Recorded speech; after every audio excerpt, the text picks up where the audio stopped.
Okay, everybody, today what we're going to talk about is putting your background into your character walking. So if we look at my character right now, I've got three layers. One is the line, like the detail work, one is the color, and then one is actually the shadow which you're going to add at the end. So I've got all three of mine in my cat running. So when I loop it, you can see that my cat is running. Hold on one second. Let's zoom in a little bit so you can see more of this.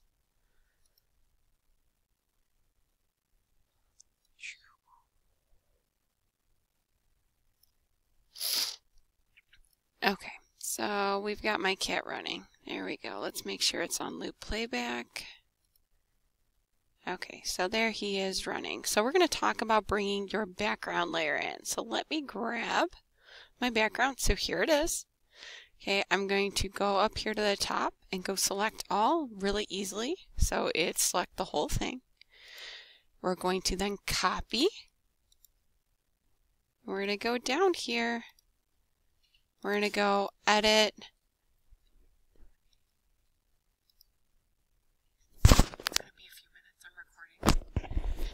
Okay, so I've just pasted my background layer, but you got to be careful because look, it accidentally pasted in the wrong place. So let me just make sure. Okay, so as you can see, I've got my cat, it's running, and my background's not going anywhere. So this is where the change takes place. So I'm going to scroll towards the bottom, and let's look at layer 8, so my background layer. Layer 8, I'm going to click on our little arrow to open up the bottom of it, and you can see how it says position, opacity, style. So we're going to click on the little stopwatch next to position. Okay, so I've clicked on it and it's put a little yellow diamond right there for me. Now the next thing that I'm going to do is I'm going to go all the way to the end of my character walking, and I am going to reposition. Sorry, I don't want to grab the line. I'm going to reposition my image. So I'm going to scroll it all the way to the end, and then I'm going to take a look. Okay, so there's the end. And you can see it's going from position 1 to position 2. So let's press play and see what happens. Okay, so now you can see that my drawing is going by. And it's going by really fast. So I have a couple options. What I think I'm going to do is I'm going to go back to this last position, and I'm actually going to bring it forward a little bit so he doesn't run through all of it. Now my background's such where it really doesn't matter where it goes because it's like a continuous forest background. But if we need to like play with yours or work on it, I'll show you what we're going to do. So here we go. Do you see how it's a little slower now? And I can go back to that position.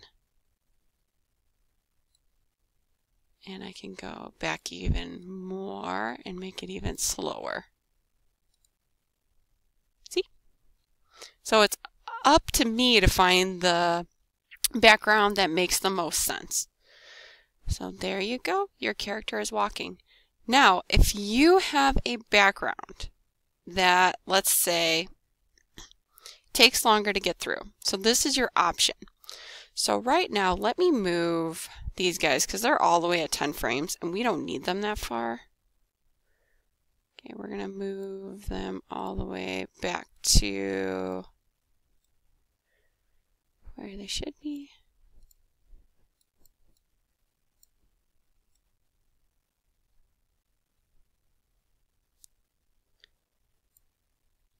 Okay, so this is one sequence of the cat running. So if I press Control and click on my 3 backgrounds, okay, I can right click, then duplicate layers. Okay, and I've got 3 more. And what I can do is I can actually pull those out and over and then extend my run time, which is going to let me extend how long it takes to get through that position. So I can then move my position arrow over and bring it all the way over to the end of my background. So now I've just doubled my run time. Okay, and I'm going through 2 sequences with my cat running. So it'd be like 2 walking sequences for you.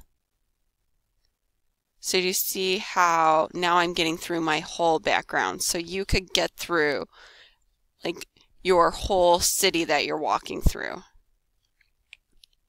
And you could repeat this multiple times. So if you want it to go really slow and he needs to walk across the whole street, then you can do a 3rd walking sequence and extend your run time even more.